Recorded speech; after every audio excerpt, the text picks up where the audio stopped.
Hey there, thanks for watching, and I'm super excited to present my November 2018 budget recap. This was on one of my goals for the week, so I'm excited to get that out there. So please be patient with me. I'm going to pop you over to the screen cap um, video that I made. I'm playing around with different options. I have a Mac, so I'm looking for something that's Mac compatible because I like to be able to share my real numbers if you're interested in seeing them. So I'm going to send you over there, and thanks for watching.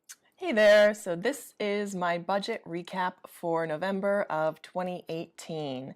And I'm super excited to be doing this because I am at a place where I have kept track throughout the month and I'm actually reconciling against the budget that I set out at the beginning of the month. So for the past year, I have done a written budget every single month, and that's been super helpful. But what I haven't been so great about doing is taking the amounts that I spend every month and then comparing them to what I actually thought that I would spend throughout the month, and then accounting for every single transaction that I've made throughout the month, which it can be tedious in the beginning, but is super helpful and useful to be able to understand where my money's going. So I have done that this month, and I'm super excited to share it. So here are, in column C, my budgeted numbers, and then column D is what I actually ended up spending. So my income is in level line 3. And this is the amount that I've received as of this date. The last day of the month is on a Friday, and that's when I get paid. So I haven't received the full amount for November yet.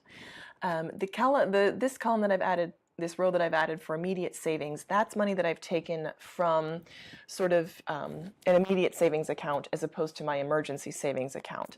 And that immediate savings account is going to be used for any expenses that come up over and above what I've already budgeted for. So instead of having individual sinking funds for each and everything that comes up, I'm going to have one general savings account that I would use to cover anything that I haven't budgeted for. So for this month, I used $300 on that, and the reason for that was just timing. It was for the planned upgrade to my car's battery and tires, and it just had to do with timing. I needed that in my checking account, an amount in my checking account that I didn't have yet, so I just moved some money over.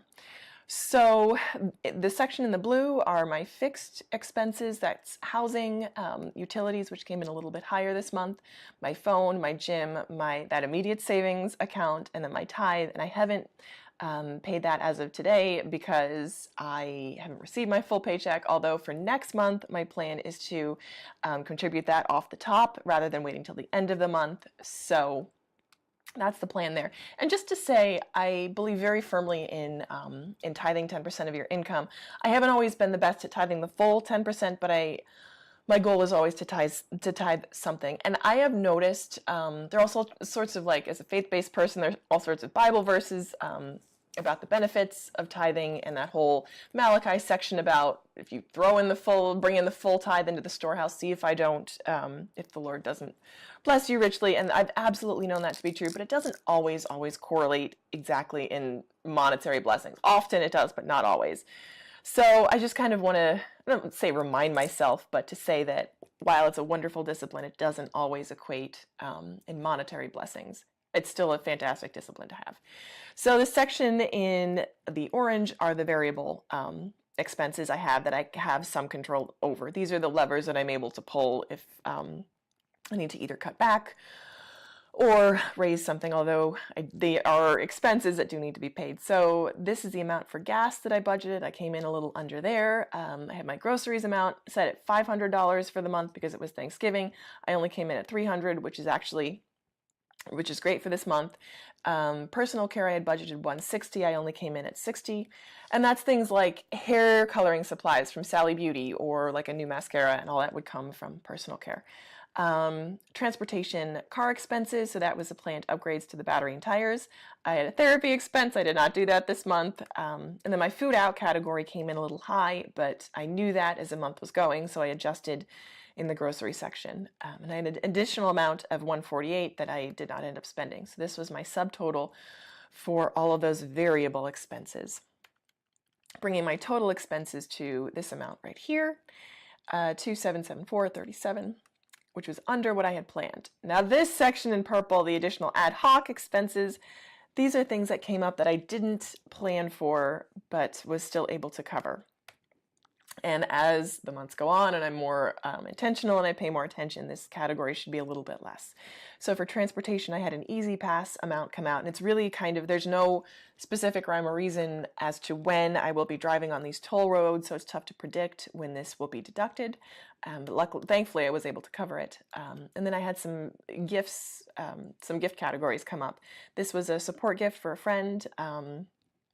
And then there was, the Boy Scouts were having a fundraiser, and one of our kids at church came up and presented his sort of offerings, and he did such a good job that I was moved to support him. So that amount was included, and we also did a Thanksgiving gift basket drive that I contributed to as well. And then this business category, I was actually really happy to have this, because these were expenses that I hadn't planned at the top of the month, but as the month went on, they ended up being I saw opportunities for them and I took them, and I thought that they were all really great opportunities, and I'm excited to have that amount in there. That was for website hosting. I also got the screen on my phone repaired, and I also picked up some supplies from Dollar Tree for my eBay biz.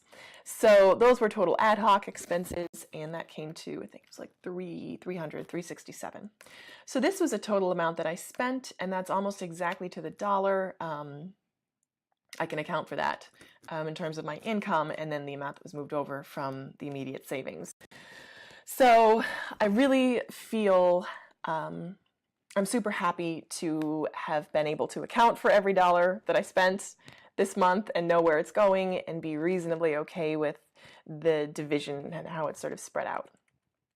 This is some additional income that I have coming in, but I'm trying not to use that for my day-to-day, sort of to keep that separate to fund additional revenue streams rather than to use that for my day-to-day living. So this is my budget wrap-up for November. Thank you so much for watching, and I would love to sort of hear about your process in the comments. Let me know how you do your budget. Thanks again. Bye.